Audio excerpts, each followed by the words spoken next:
Welcome to Daybreak Australia. I'm Haidi Stroud-Watts in Sydney, where markets have just come online. And I'm Paul Allen. We are counting down to Asia's major trading opens. The top stories this hour. The global stock rally powers ahead as an AI craze sparked by Nvidia's bullish outlook sweeps markets. The S&P 500 marking its 12th record close for this year. The Biden administration is said to be looking into Nippon Steel's China assets over its deal to acquire American rival US Steel. And Reddit files for an IPO after 2 years on the sidelines, helping boost a resurgence in US listings. Let's take a look at how Asia markets are starting the trading day. And of course, we're watching for this final Friday fray. Pretty good setup in terms of major US stock indices really hitting records. It was really this Nvidia play, right? Rekindling the AI rally. Take a look at how that's sort of passing through when it comes to the start of trading here in Australia. Sydney stocks coming online in that staggered open, just about 0.2% higher.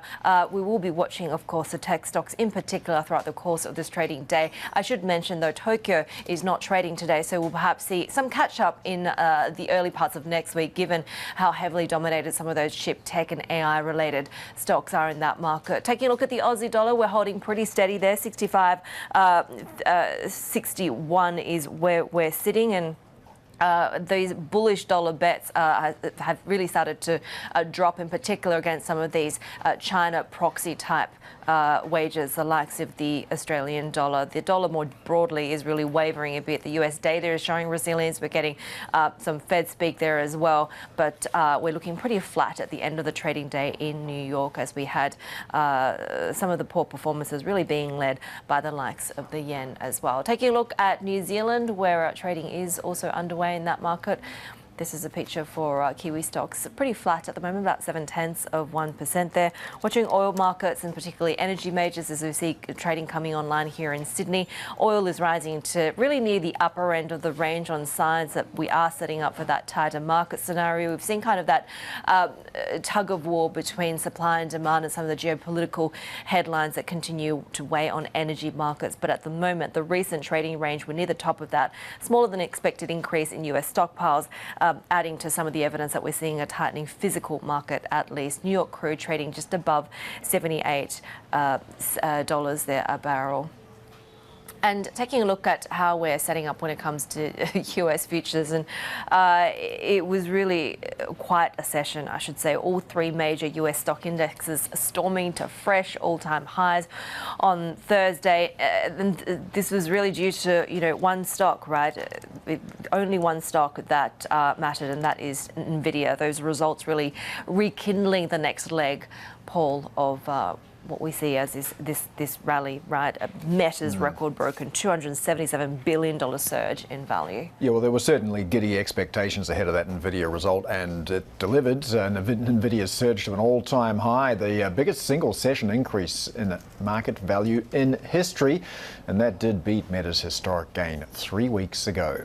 Now, our next guest sees that rally in tech continuing. Let's get some more analysis with Carol Pepper, founder and CEO at Pepper International. And Carol, what a day. All US indexes now closing at record highs. That tech rally again. We had Amazon up, Microsoft up, Nvidia up 16%.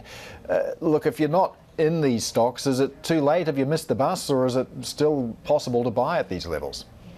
Yeah, absolutely, Paul. It's absolutely okay to buy at these levels because, again, this is just the beginning of the AI revolution. So think about it, Amazon, the first year that it became public. There are people that even back then said Amazon was too expensive, and of course it's been up 20,000% since it came public. So it's not too late. There will be days when the market is down a bit, and those are the days you can get in. I mean, I manage money for family offices with over $100 million, and we look for long-term trends to play, and this is definitely the trend. Both Microsoft and Nvidia will benefit from this AI trend globally, and they are the market leaders.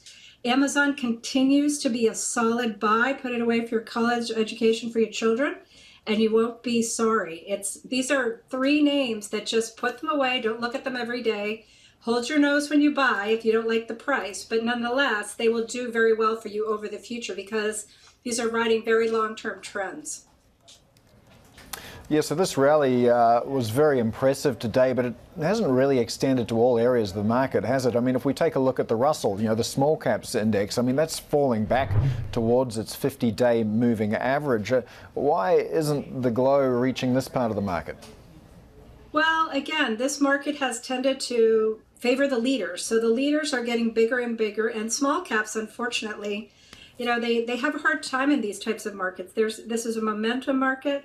You can't fight the ocean when it's going in a certain direction. So, and there's real questions. That small caps is a tough place to be, because that's why you see a lot of companies now not even going public until they're practically a large cap, because it's very tough to hold your valuation, even if you're fantastic in your area.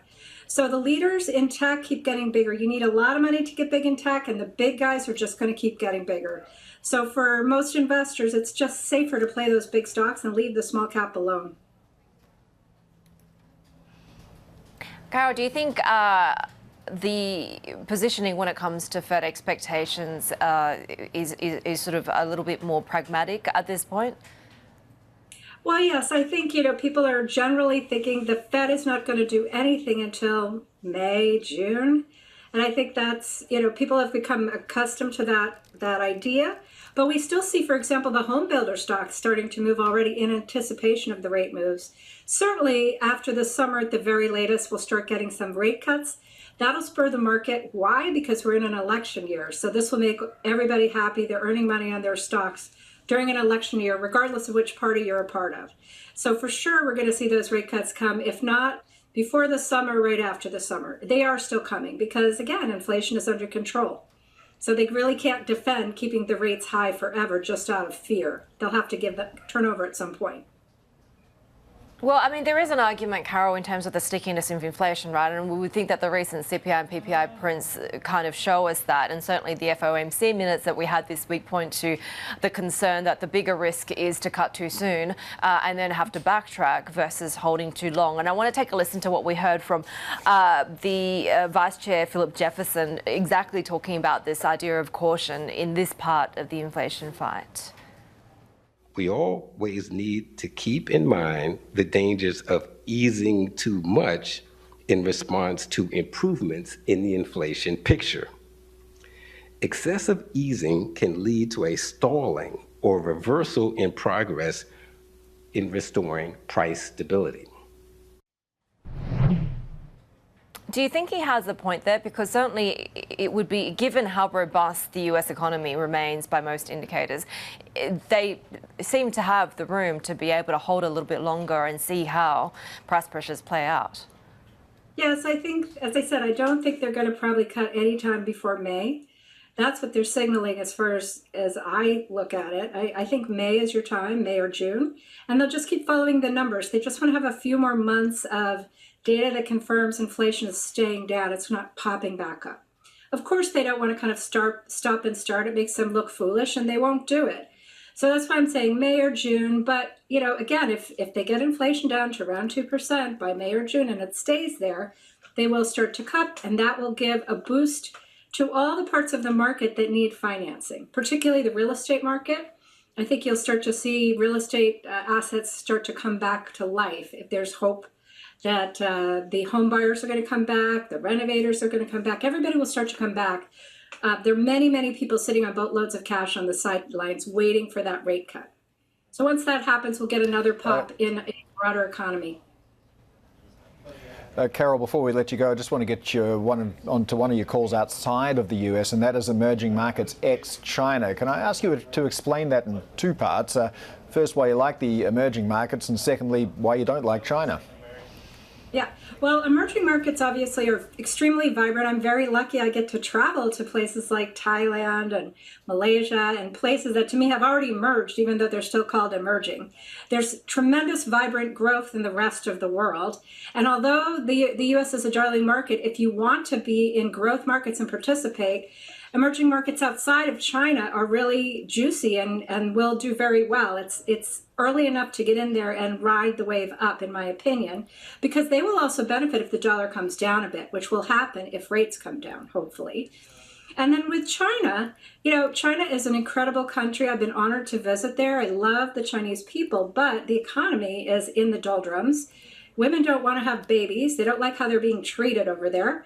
And you have a lot of internal social problems in China, which are impacting the economics of China. There's only so much the government can do to prop everything up. I think, this is not the most attractive place right now. I'd rather be in Thailand or Malaysia than in China right now in terms of an investment, or certainly in Singapore rather than in China. All right, Carol Pepper, founder and CEO at Pepper International. All right, let's leave Earth for a moment. Well, we're going to stay on Earth, but we're going to look outside of it. We're looking at the control room here for the Odysseus mission run by Intuitive Machines of Houston. And we are waiting with bated breath for the possibility of the first ever private moon landing to take place. So this is due to touch down imminently. Its destination is a place called Crater Malapert A. Now, this is 300 kilometers from the moon's south pole.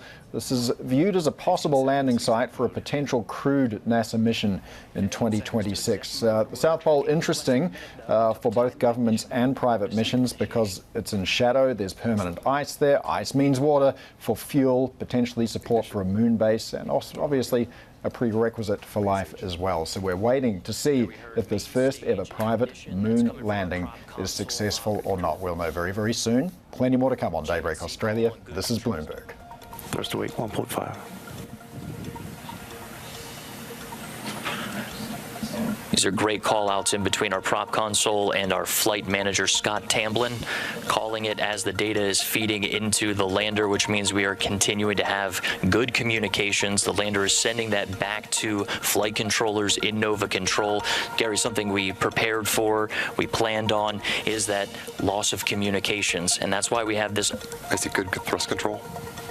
It's a good thrust control call from prop, but that's why we have this.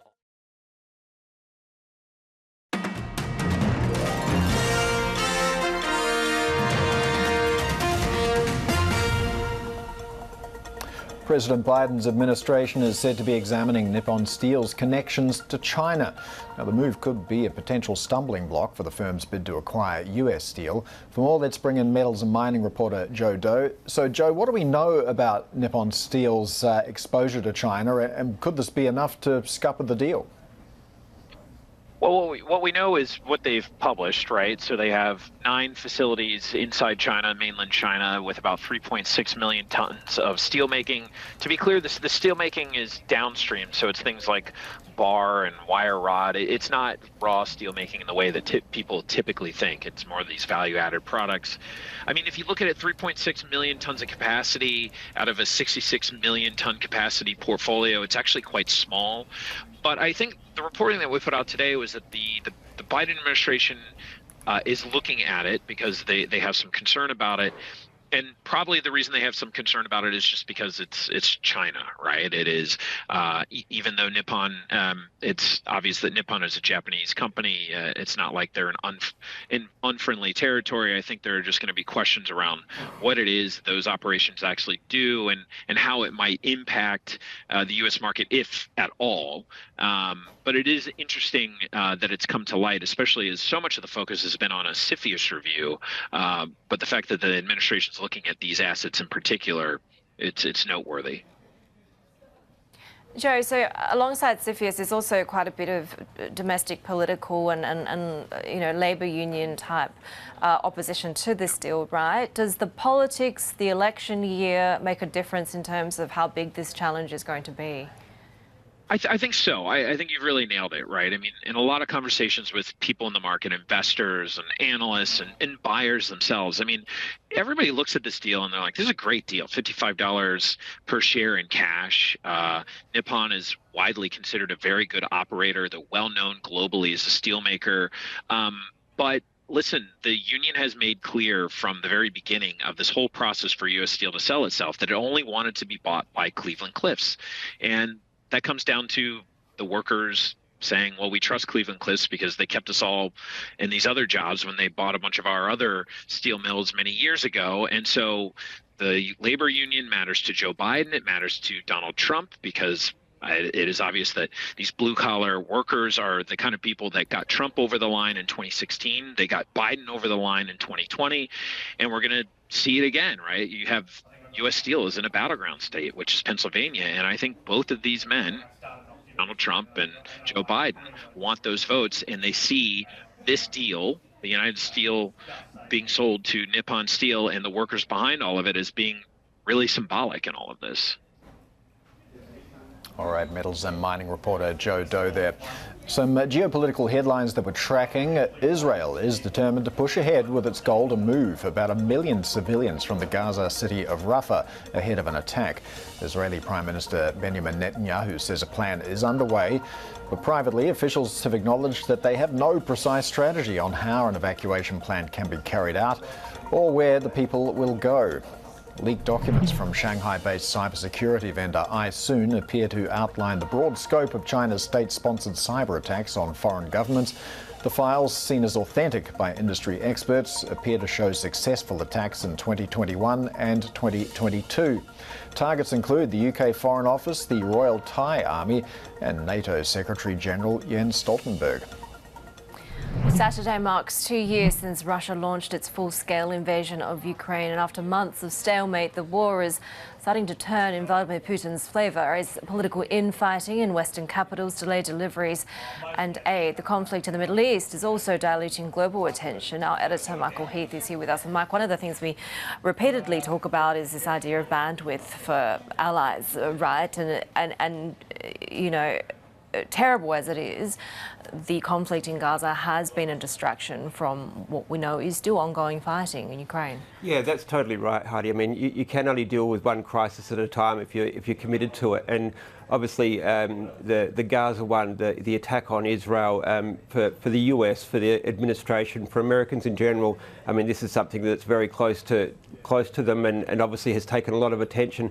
But it has drawn away from what's happening in Ukraine. And as you outlined there, it is starting to get problematic. I mean, Ukraine is having to rationalise how much ammunition it uses because it doesn't have enough. We've obviously had this infighting in Congress.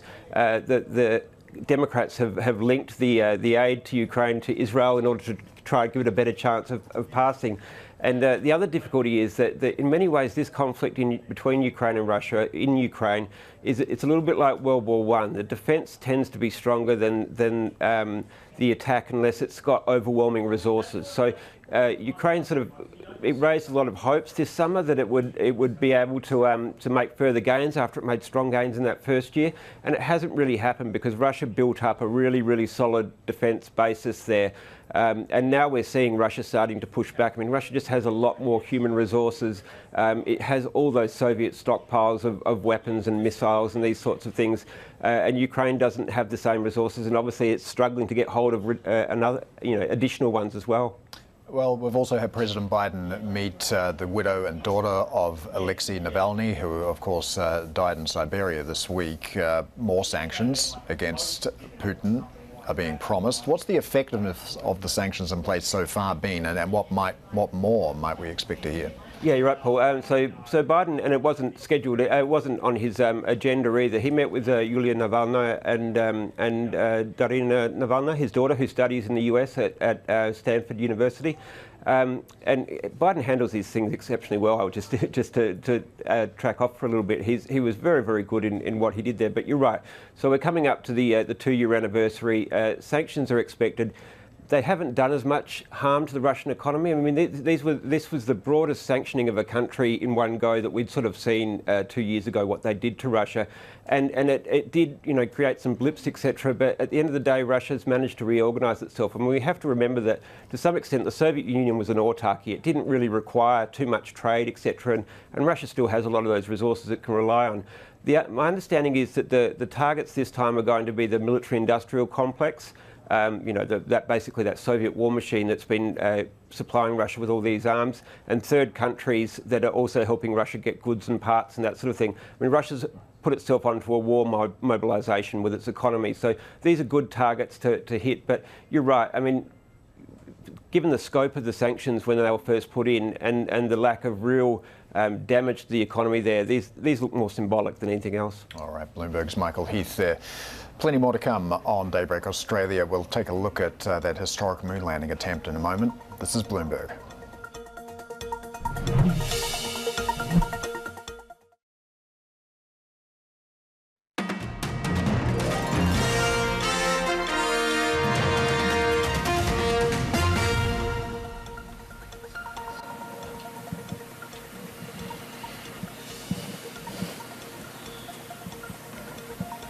Yes, we're well on the blowdown.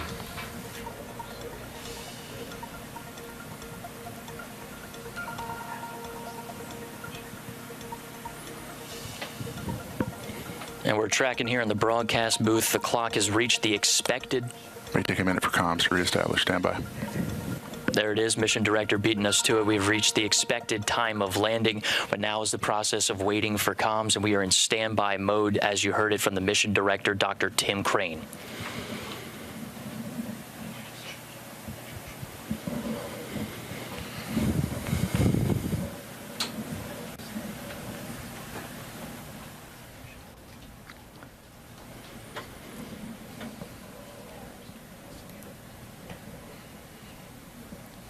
All right, well, we're watching a very tense control room there for the Intuitive Machines' Odysseus landing. From the notes that we have, Gary, of that original burn. Just waiting to hear from the lander. I mean, we'll know if it's successful, right? We'll know if we could anticipate some pretty big cheers, Heidi.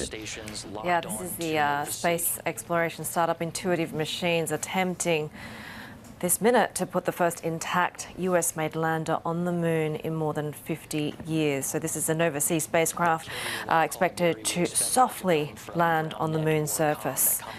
This successful mission, of course, all we've been talking about, would be the first time that a private sector company has put a lander on the moon in one piece, and really significant when it comes to the progress recently that we've seen, and I guess the renaissance of US space exploration. Yeah, not just US exploration, but it really is a global push now, and not just governments, but a number of private organizations trying this as well. And this would be historic because this would be the first successful private mission to land on the moon. You mentioned a soft landing there. That really is the key, because a hard landing is pretty easy. The Russians managed to do a hard landing last August, dug a new 10-meter wide crater on the surface of the moon in doing so. So we heard the control room talking there before about how they have hazard detection lasers. The craft is fitted with its own software that allows it to choose its own landing spot.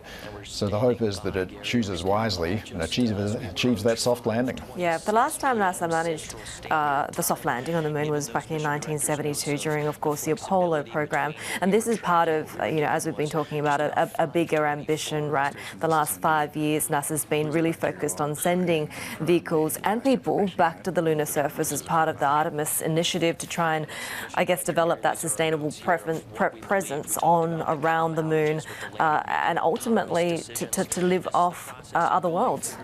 Yeah, and the landing site in this case is key to that because it's near the South Pole. There are very deep craters there that are in near permanent shadow, which means there's a lot of ice there, which means there's a lot of water there, and that can be used for multiple purposes, including splitting the water into hydrogen and oxygen. And you can use that to make rocket fuel, which opens up all sorts of potential opportunities for exploring beyond the moon. So we're still keeping an eye on that control room, waiting the news. So far, standing by. If this landing is successful, we will be able to bring you pictures of the craft touching down. So we'll wait and see. Very tense control room there. More in a moment. This is Bloomberg.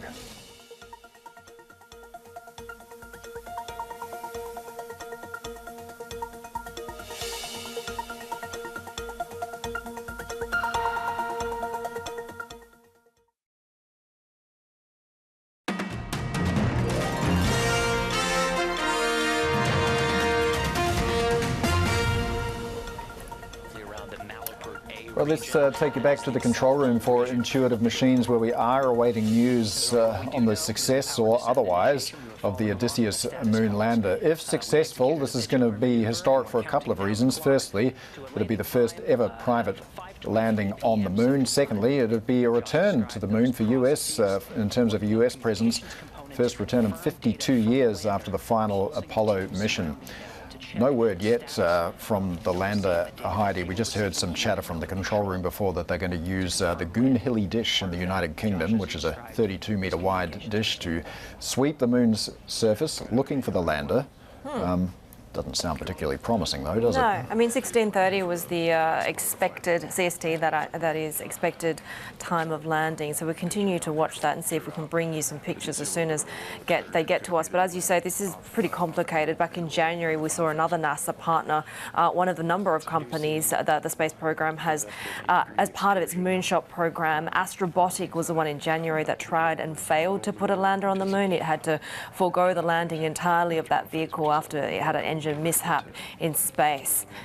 We are now getting confirmation, trying to work to confirm that Intuitive Machines are working on being able to bring us that confirmation of a signal from the moon lander, Paul. And I mean, so much is at stake here in terms of what they're trying to achieve. Yeah, and it's hard to underestimate or underemphasize how complicated this is. It really is a coin toss in terms of success or failure. It's pretty much a 50-50 record in terms of successful moon landings. There have been 10 attempted moon landings since February 2019. Just 3 of those have been successful. They were all government-backed, one from China, one from India, one from Japan. All of the private missions have ended in failure. The India mission was interesting because that set down near the south pole of the moon, and that is a critical destination really because of the water ice in the area, Haidi. Yeah, and we did see sort of some pretty steady updates when it comes to the IM-1 mission, completing that lunar orbit insertion, entering the lunar orbit. There have been steady updates from Intuitive Machines on their live blog, actually. We did see quite a bit of action when it comes to its shares trading halted at least twice for volatility ahead of this, with the first trading pause following a sudden 21% plunge. What we have also seen is some interest in terms of the finances of how this is funded, right? You've talked about, obviously, a lot of these Intrepid expeditions as being government funded. NASA saying that it paid a little under $118 million to Intuitive Machines for this mission. That's up from an original contract amount that was put at about $77 million that was awarded back in 2019. This company, if you're wondering, basically has created a business out of, or wants to create a business out of, transporting customer payloads and experiments to the surface of the moon. This particular trip is carrying 6 payloads for NASA and 5 from commercial customers, including sculptures from the artist Jeff Koons, so the one who does the balloon dogs. Mm-hmm. Yeah, so a lot of interest in this mission for numerous reasons. I just want to see a balloon dog on the moon. That's important, isn't it? The moon needs that. But just listening to some of the commentary in the background of the shot there, well, as you can see there, Intuitive Machines is trying to confirm the signal from the moon lander. Perhaps not a particularly good sign, and we can hear that they're now employing the services of a number of dishes around the world, a dish in the UK and also one here in Australia as well. I just heard they're using now the Parkes dish, which is in Parkes, New South Wales, very large 64-metre diameter dish to search for the Odysseus lander. That dish is a piece of fun trivia for you, featured in a movie called The Dish, and it was instrumental in the initial Apollo moon landings way back 52 years ago. So if this mission is successful, this will be the first US craft on the moon since the Apollo missions, and also the first private lander on the moon as well. But as we've been talking, really hard to do this. No other private mission has succeeded in this so far. They all end in either wreckage or in the lander skipping past the moon and ending up goodness knows where. We're still waiting for confirmation of this, right? Intuitive Machines, Paul, saying that they're working to confirm the signal from the moon lander. What they've been talking about in the last few minutes or so is really the sort of autonomous systems that they have as part of this vehicle to be able to try and troubleshoot essentially after 15 minutes. If there's no communication, then part of that system then kicks in for the next stage now. So we continue to watch this as, of course, part of this broader attempt to put the first intact US-made lander on the moon in more than 50 years. They're talking about the possibility of taking, I guess, another half an hour, talking about these 15-minute phases to try and work out exactly what's going on here. They're doing these sweeps, as you mentioned, of trying to locate where the lander is. If successful, this would be the first time that we see a private company putting a lander on the moon in one piece. So obviously a lot is at stake here.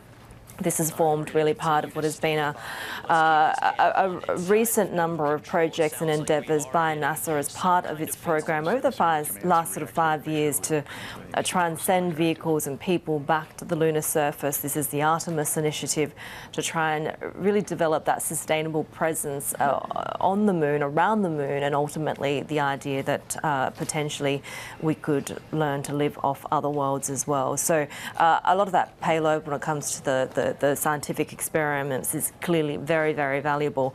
But of course, as I mentioned, there's some commercial payloads as well, from 5 from commercial customers, including sculptures from the artist Jeff Koons as well. If you're wondering how to invest around this, we've had so much volatility when it comes to Intuitive Machines. It is up about 260% so far this year, a valuation of almost $900 million, but a lot of volatility that saw actually that stock being paused for trading twice. It was a 21% plunge at one point in the course of the day. It's up 121% in the past 3 sessions. It is up nearly 300% year to date, and perhaps a little bit unsurprisingly, we see about 14% short interest of that float there, Paul. Yeah, it looks certainly a lot of interest in this space. Just in terms of what we're seeing here, Intuitive Machines working to confirm the signal from the moon lander. I mean, this could either be very, very bad news, or there was an expectation that this could be the case. Intuitive signaled that there could be a slight delay between when the lander makes contact with the surface and when we get confirmation of that landing. They said the delay previously could be as little as 15 seconds. It could be as much as several minutes. Well, we're heading into the several minutes territory now, which obviously is a little bit of a concern. And now we see some applause. Got to be some good news. Excellent call from our mission director, Dr. Tim Crane, IM1. and over to our Prime. CEO, Steve Altemus. Yeah, if I could just pass on a few words to the entire team in Intuitive Machines at Superbab and here in the Mission Control. What an outstanding effort. I know this was a nail biter, but we are on the surface and we are transmitting. And welcome to the moon. Houston, Odysseus has found his new home. An excellent call, and this is our team of Intuitive Machines mechanics and their families, their friends, everyone who has sacrificed so much to make it this far. Stations.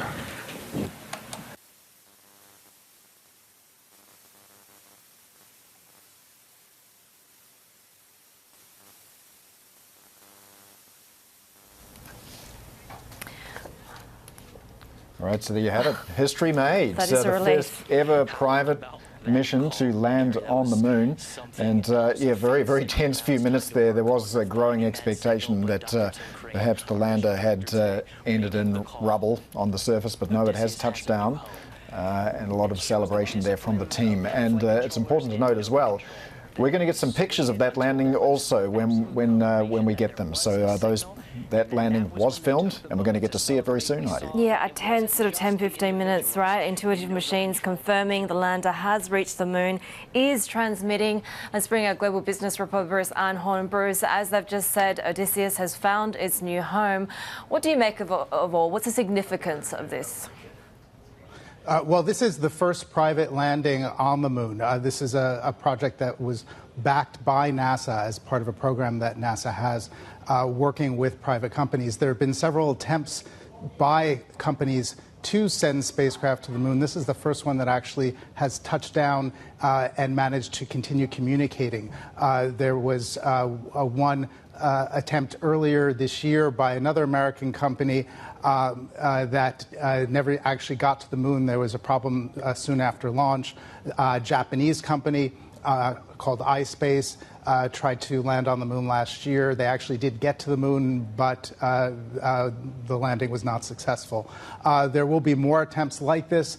This does begin a new stage of exploration on the moon, in which it's not just space agencies going there, but companies that have their own spacecraft that are going to the moon. This could eventually lead to more commercial activity on the moon. Very different era in terms of what takes place on the moon.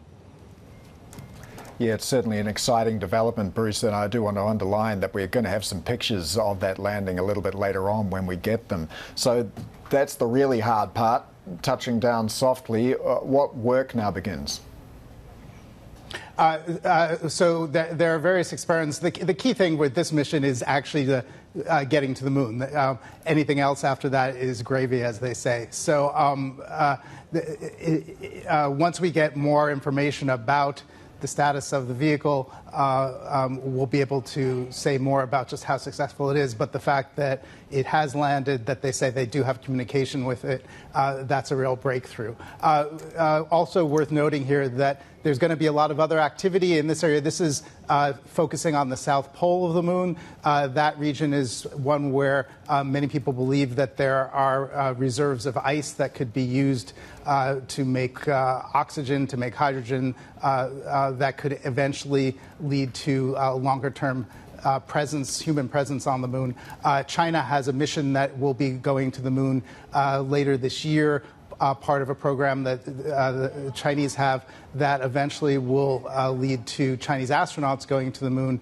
The United States, of course, as part of the Artemis program, also wants to be sending astronauts back to the moon. So there is a race between the U.S. and China. Both of them are focusing on this part of the moon, the South Pole. India last year landed a robotic spacecraft near the South Pole. They were the first ones to do that. The Russians made an attempt last year that failed, but they have said that they're going to continue trying. There are other countries as well. There's a bit of a moon race going on, and we're going to see a lot more activity. Our global business reporter Bruce Einhorn there with the latest, and just to recap, confirming that the US-made spacecraft landing on the moon for the first time in 51 years. Of course, this is significant for a number of factors, not least of which this is what we're seeing when it comes to the first private sector landing mission, right? Successfully, the space exploration startup Intuitive Machines putting the first US-made intact lander on the moon in 51 years. So we'll continue to bring you more, including those pictures of that landing as they get to us. But in the meantime, take a look at what we're seeing when it comes to trading across the region. Pretty robust session here. We're seeing Sydney stocks about 45 minutes into the start of trading session, about 0.6% higher. We were expecting quite a climb for Asian equities, just following on the back of what was a huge rally in the US and, of course, also to Europe as well, not to mention Japanese stocks hitting that record high in the previous session. Kiwi stocks up by about 0.2%. We're seeing US futures looking mildly positive there. Let's bring our Bloomberg MLive contributor, Garfield Reynolds. And Garf, you've been sitting here with us, and you know, lots of sort of comparisons to be made with going to the moon and what we're seeing when it comes to these equity valuations. Well, yes, I was also thinking about the soft landing that was required, yes. Which again, definitely has resonance. But no, it was ironic, the way the market got so apparently concerned going into NVIDIA, and it seems to happen so often that the market gets worried about earnings and then the earnings come in better than expected. But that shouldn't detract from the realization that the NVIDIA earnings were so much better than expected. And that's why, the big test really was, would they push on and would the rest of the market push on today? So they went past, the dip that they back up to where they'd been and then beyond beforehand. And they very much achieved that. And we'll see, how things develop in the next few days.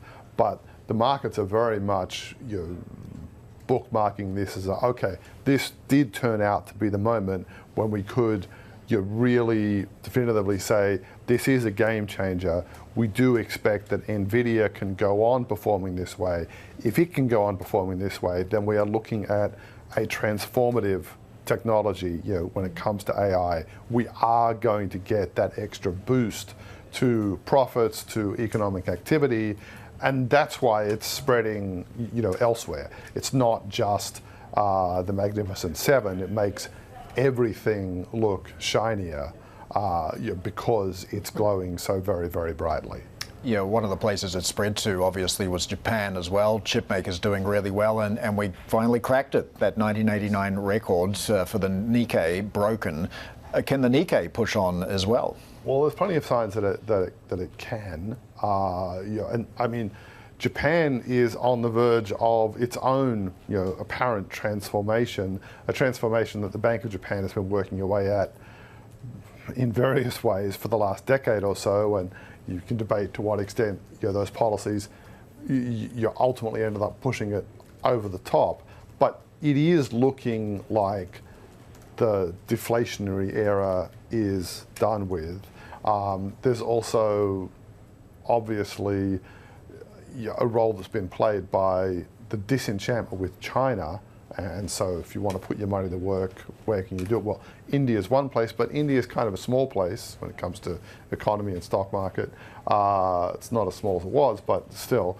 Whereas Japan has a much bigger, much more developed market, and it does have plenty of sectors that, as you mentioned, can benefit from it. So Japan looks like it's willing to go higher, although in and of itself, the move past the former Nikkei high reminds us all part of the reason why markets did get so nervous, those nerves could return, is you have the example of, the Nikkei in 1990 was the ultimate example of stocks don't always go up. You can go up so high that when you come down from there, it takes a very long time to recover. So I think there is going to be at least some constituency that's going to look to be nimble and be worried that there could be a situation where things turn sour very quickly. But at the same time, it's hard to resist the kind of global FOMO that is sweeping the markets. All right, Bloomberg Chief Rates Correspondent for Asia and MLive contributor Garfield Reynolds there. More to come on Daybreak Australia. This is Bloomberg.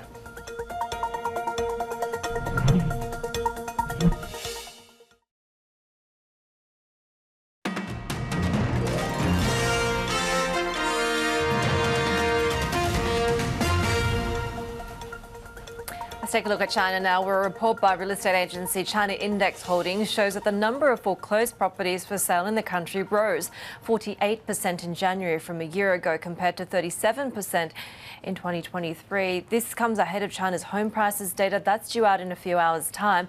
But all of this, of course, pointing to more downside pressure on the beleaguered property sector. Let's bring in Zelina Zheng, who's ahead of East Asia corporates at Credit Sites, with us. Zelina, great to have you with us. So we've seen myriad measures, some significant, some sort of more piecemeal from regulators and policymakers in China. Is any of it doing much to put a bottom under the property market? So far, it seems like from the data, unfortunately, no. Honestly, the data from the real estate agency was not exactly a surprise, because if we look at the secondary and primary transaction data over the Lunar New Year, as well as in November and December after the slew of support measures, the data really didn't improve that much. I think the key reason is the Chinese households, they're very unwilling to put on leverage because of falling home prices as well as the soft macro backdrop. So before we see a visible turning of the macro economy, it will be very hard to see a very visible rebound despite all these support measures. Zelina, when you take a look at what investors are sort of expecting as the next measures from regulators and policymakers in China, what do you think would be the best case scenario in terms of more support, given that we know that this is a sector that affects so many other parts of the broader economy?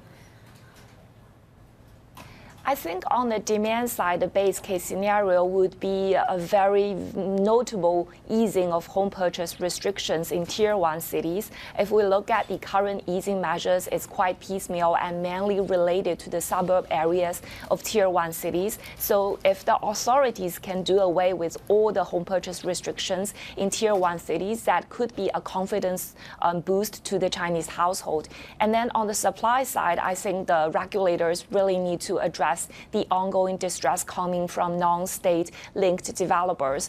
We know that the regulators has been giving a lot of funding support through banks to the real estate sector. However, most of the banks are still favoring state-linked developers, and the privately owned ones are still facing a lot of distress. And the debt restructuring process of the defaulted ones are currently still stalled. So I think if the regulators can direct funding more towards the privately owned developers, it could help also resolve the market distress, also the home buyers' concerns in terms of buying from the privately owned developers. Well, never mind all the troubles. What sort of opportunities do you see in China's investment-grade credit?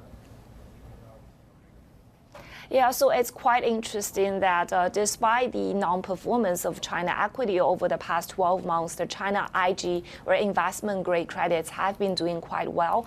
I think this is for a few reasons. The first is the macro economy is soft, but it's not really derailing, and really there's no new supply coming from Greater China region. So this technical tailwind is very strong. Overall, we still see opportunities in high-grade China tech and some of the SOEs for putting on duration, just because long duration assets is quite limited in Asia IG space. We also like some of the high beta BBB rated names such as China Tech, AMC, and selected some of the IG property names. So I think these are the good segment to be in to ride the risk rally. But that said, I think right now after a few months of rally, the valuation has been very stretched. We would recommend investors to wait a bit, be cautious, and wait for better entry points. All right, so Lina Zhang, head of East Asia Corporates at Credit Sites. Thanks so much for joining us. Well, social media firm Reddit has publicly filed for a US IPO, and the listing could be 2024's first major test of the market for a tech startup backed by venture capital. For more, let's bring in our senior executive editor in technology, Tom Giles, in San Francisco. Tom, I think it was 2 years ago that this got signaled. Why has it been so long in coming, and what happens next? It's been a very long time. We've been waiting forever, it seems, since they filed confidentially for an IPO. You'll recall that the last couple of years have been really rough in the IPO market. There haven't been a lot of companies going public. Stock market has been has gone through a lot of tumult. In previous months, in previous years, concerns about higher interest rates and inflation, economic slowdown. And now in the more recent several months, we've gotten a lot more clarity from the Fed as far as whether or not, whether inflation is under control and just when interest rates are going to maybe reach their peak and start coming down. That's given a lot of people in the market a lot of breathing room, a lot of there's big sigh of relief. And we're seeing that with companies like Reddit finally saying, okay, we think we might be ready. Markets are looking better, looking more encouraging. And so I think that's, you're seeing kind of a lot more optimism. We also see Sam Altman as a major shareholder. Does that mean we could see a collaboration with OpenAI? Well, something that they have written about in their S1 filing is that they see the opportunity for lots of licensing kinds of agreements when it comes to taking their content and letting these makers of large language models that will be used for chatbots and tools like ChatGPT, they see that as a big area of business, a big area of growth for them in terms of revenue. So having Sam Altman, a big shareholder, that really helps them as they think about how to have conversations with companies like OpenAI. They just announced their a deal with Google today, and I think we're going to see lots more of those coming down the pike. Tom Giles there in San Francisco. We'll be watching those tech names at the market open in Seoul next. This is Bloomberg.